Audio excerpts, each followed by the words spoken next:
about today. So we've been talking about making software, doing fabulous things with software. But the one thing that we really probably have to spend any time talking about is how do you actually design software?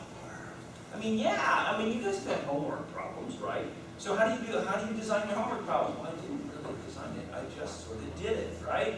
Well, how did you do it? Well, I gave you like 5 things you have to do in the homework problem. So you sat down and you did thing 1, and then thing 2, and then thing 3. Well, you sort of did design it. You got sort of a top-down design there. But if I gave you a big programming project, how would you do it? Well, you didn't really sit down and do it top to bottom because it's got all sorts of moving parts. Sort of like our shack on the lake. There's a bunch of different pieces go there, and there isn't any real one thing on that. So let's talk about how you actually design software. So, we always start with our user stories, okay? And our user stories provide us with a starting point for where our design is going to begin. Software design, it deals with how the software is going to be structured. Structure means there's pieces and parts and how the pieces and parts fit together, okay? What its components are, how the components are related to each other, and good news, there's 2 major phases to software design. The very first one is called the architectural design phase. And the architectural design phase is the big, high-level type of deal, okay? You're not focused on any details or any of the little things. You're way up here and you're like, there's going to be 4 parts to this software. Or there's going to be 20 parts to the software. Or we're going to have a front end and a middle end and a back end, or any of these sorts of things. It's where you're taking the challenging problem that you have and you're coming up with sort of the major components that are going to go into the solution. After you get done with the architectural design phase, you move into what's called the detailed design phase, where you take one of the components of the architecture and you say, great, so this is what's going to be the front end. What does my front end need to have? Well, it needs to have order entry system. It needs to have something that shows the receipts. It needs to have some way I can check and sort of see what I've ordered. Boom, boom, boom. You break it down into the various components. You're still not having a lot of detail there, but you're taking it from the big architectural vision. This is a gigantic module, and you're breaking it down into probably sub-modules. Okay, I have to have 8 modules in there that will do different things. Not worrying about code, not worrying about databases, not worrying about any of this stuff. This is all sort of a mental exercise where you're saying, where do I want that functionality to actually go? Okay, so this is sort of shows the relationship between architecture and detailed design. We will always start with our user stories, and our user stories will then lead to an architecture, right? The architecture is going to be big pieces of functionality, and it's going to talk about how they interact with each other. This is all good stuff. Once we have our architecture in place, then we can go down to a detailed design, where we start talking about the individual modules that will actually go into any one component of the particular architecture. And you can see that then you still have the ability to take your user stories and relate them to the modules. There's a very clear linkage as to, if I'm doing this module, there's a reason I'm doing it, and it goes back to this particular user story. So we have the ability to make everything sort of fit together and stuff. So what's software architecture? Well, software architecture of a system talks about its basic structure, right? Every single system has a software structure, including the homeworks that you've done. You may not have realized that, okay? No matter whether or not you make it explicit or if you document it, it still has an architecture of some sort. Now the good thing is that there's always more than one structure. There's more than one way to build a building. There's more than one way to design a piece of software, okay? We talk about things called views. In other words, you can take a look at a software from a bunch of different views, okay? Architecture deals with properties of external to every module, focuses on the interfaces between the modules rather than the details of what's going on in the module. So when we're worrying about architecture, we're not worrying about the code to actually do something. It's almost black boxing, right? We're going to say, there's a module that does something. Fantastic, that's wonderful. Now that module does something, which probably means it produces something. It makes something happen. Well, good, I've got another module over here. Fantastic. So when it does something, it has to share that with the other module. This is the exact type of discussion you have when you're talking about an architecture. I'm not talking about code, I'm not talking about details, I'm not talking about low-level stuff, I'm not talking about opening or closing files, none of that stuff. I'm up here, I'm operating up here because I have to work out how many modules I have and who talks to who and all that sort of stuff before I can get to the lower levels, before I can get down there and start to figure out, I need some Python code to do this and this and this.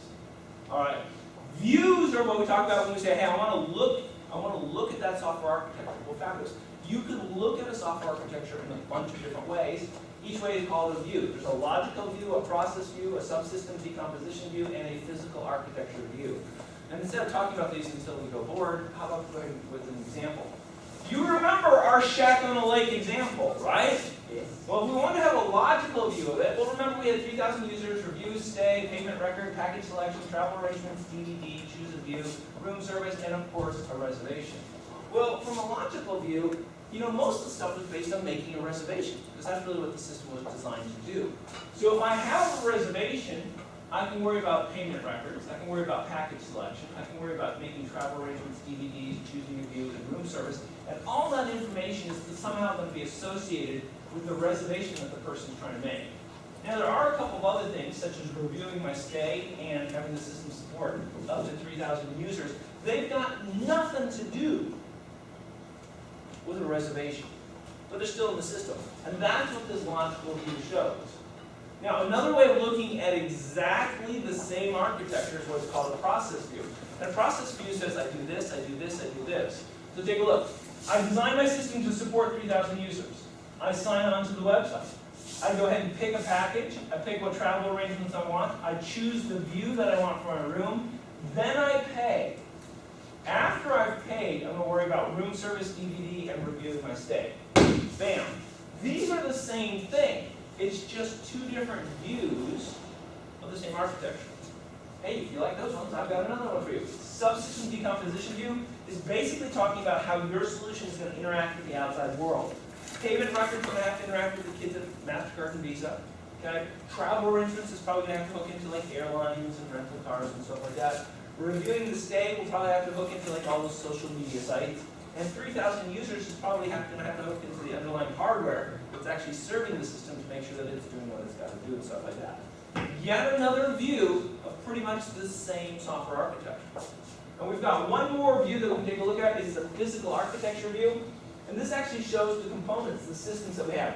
So we got a big honking server here. This is divided up into two parts. We're going to have a front-end server, and we're going to have the back-end reservation engine. Cool. All right, no problem whatsoever. Maybe two CPUs, different ones there. Then we'll also, of course, have our reservation database where we store all the information that's come in. Right? Yet another, a fourth view of the exact same software architecture. And you will use the view that best meets your needs at any given point in time. One view is not necessarily better than another view. They're all fine. They're just tools for you to be able to take a look at what's going on. Software architecture styles and patterns. You know, much like buildings can have different styles and looks and stuff like that, exact same thing goes on with software architecture. Okay? So if you're dealing in the world of Unix, you'll find something called pipes and filters. Basically what happens in Unix is oftentimes you execute a command and you can pipe the output of that command to another command. For example, if I wanted to get a list of everybody who was taking this class, I could run a Unix command to give me a list of everybody who's taking classes at Florida Polytechnic this semester, which would be a massive list. I could pipe that in to another filter, which would reduce it to everybody who's taking 2271 this semester, obviously a smaller list. And then I could pipe that into another filter that's everyone who's taking section 6 of 2271. And poof, that would produce the list for this particular class, right? So once again, you can see that the output from one command is being piped into another one. Another thing that we can do is you can do an event-driven architecture. In this particular case, the system sort of sits there quietly by itself and doesn't do anything until something happens in its environment. A really great example of this would be a software system that handles a traffic intersection, right? Arguably, nothing's going on at that traffic intersection until a car shows up. When a car shows up, it goes, whoa, there's a car there, I gotta figure out whether or not it's seeing a red or a green. Hey, if it's there and it's seeing a red, I need to start some timers so it starts to see a green. While it sees a green, that green has to be there, and I have to turn all the other lights red so nobody hits it, and so on. Client server is the way a lot of software is designed today. So the server is maybe a big computer, like a mainframe or something like that. A client is probably a PC. What used to happen back in the old days of the 60s and 70s is the only computers that existed were big computers. So that meant that everybody who wanted to access the big computer had what was called a dumb terminal, literally, it was pretty much a TV screen and a keyboard, right? It didn't do much. It could display information provided by the big honking computer, but it couldn't actually do any processing. All the processing was done on the big honking computer. Drone attack, raised carpenter with saw, or the worst trip to the dental office in your entire life. The dentist will be with you in just a moment when he finishes up with Mr. Johnson. Client server, now what happened was, PCs were invented. Woo, greatest things in sliced bread and stuff like that. What happened is all of a sudden you have processing power out here. So you did some processing at the center location, and then you could do some processing out here. A lot of what happened in the client was obviously the display. Interacting with the user, that was great for the client to worry about. Click here and I'll do this, and click here and I'll do this, and I can even source some local data. And it made things go a lot quicker, better, faster, right? Now this is an older model that's going away these days, but a lot of software out there right now is like that. Another type of architecture is called model view controller. Your user's going to be hanging out here. They're going to interact with the controller. The controller influences what's going on in the view. The view sort of maintains the view of the world. The model is back here, which is where all the data is. If there's any change in the data, the view gets updated, which updates the controller, which updates what the user is able to see. Model view controller is only interesting to you because if you ever did anything with Ruby on Rails, it's all based on MVC. Okay? So that's exactly where this stuff comes from. Layered. This is operating systems at its heart. You have a kernel in an operating system, which is code that can do everything. It's the secret core of the operating system. Outside of this, you have a bunch of APIs and other routines that interact with the kernel. And then way out here is where your actual application programs run using all the resources of the operating system. So there's basically layers that build up that add additional functionality. Database-centric means that you store all of your routines and functionality in the database, and everybody accesses it through the database. And that's not nearly as common as what we call free tier. This is what most business software looks like today. You've got your client software out here. It's interacting with a piece of software right here where all the business logic and rules are. And that interacts with the database in the back end and basically updates everybody involved. So this is like Oracle or something like that there. That's a very, very common design for today's type of stuff. The web has changed things a little bit, but you're still going to see basically this type of architecture for it. Detailed design. Once you have your user stories and you've figured out what architectural design that you want to use, you're going to have to spend some time with that architectural design because remember, it's all the way up here. It does not have a lot of detail to it. It's going to tell you the basic structure of your system. Great, fantastic. But it's not going to give you enough to actually create your design. You have to spend some time refining it. Development process used determines the level of detail to which the design is to be composed. And if you get really crazy with this stuff, you can take your design all the way down to a level where you would actually, when you were doing your coding, it would almost be a 1-for-1, right? And a one-line code for one requirement in the design. You could do that, but it would be sort of stupid because it meant you spent way too much time in your design. Functional decomposition. So this sort of says, listen, I've got a big problem I've got to figure a way to code and do something with. How am I going to even wrap my head around that? And the thought is that you can't solve complicated problems. You do not have the mental capacity to solve complicated problems. But the good news is that you do have the mental capacity to solve little problems. So if you take a big problem and break it into little problems, then you have a chance to actually be able to solve that big problem. So here's an example of college course registration and enrollment software. Okay, there's 4 things that you have to do in that type of program. First one, you have to modify and delete students from the database, modify and delete courses, add, modify, and delete sections for a given course, and register and drop students from a section. That's a relatively big assignment. How many students go to Polytechnic? 500 something? Yeah, it's on the wall. Okay, and growing every day, right? Okay. Well, that could be a pretty hefty program, especially if you want it to be reliable and rugged and stuff like that. So now you've got this so big program, how are you going to solve this? Well, you can use functional decomposition to take this relatively large challenge and break it into something that you could actually solve. A couple different ways to do that.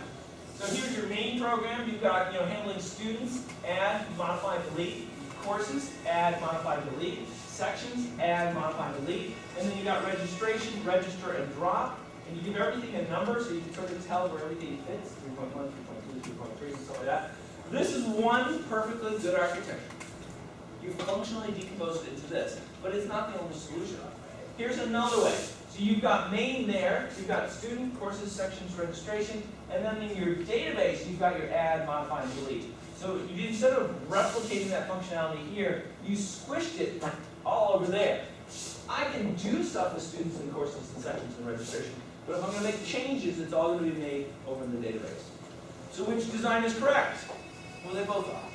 It just depends which one's going to best fit your scenario. On to that, just two different examples of doing a functional decomposition. So let's talk about databases, shall we? Relational databases like Oracle and MySQL and MongoDB and all that sort of stuff like that are based on sets and relations and are actually pretty simple to both use and understand.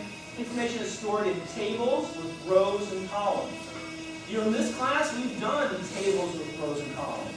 Remember patients? It's a list of lists. Well, effectively, a patient record is a row, and each one of the items in it is a column. Simplest case, a row corresponds to something in the real world, and columns correspond to attributes of those entries. So here's a row in a database. Johnson, Fred, N, and then an address. Does this seem familiar to you? You spent a lot of time with Fred Johnson, haven't you? He's an old friend at this particular point in time. So this is one row in a database. Johnson is one column. Fred is one column. N is one column. Bam. That's everything you need to know about databases. Relational database design. So here's the interesting thing. You have a program that you have to design and architect. If it's going to use a database, somebody's got to architect how your program is going to interact with that database.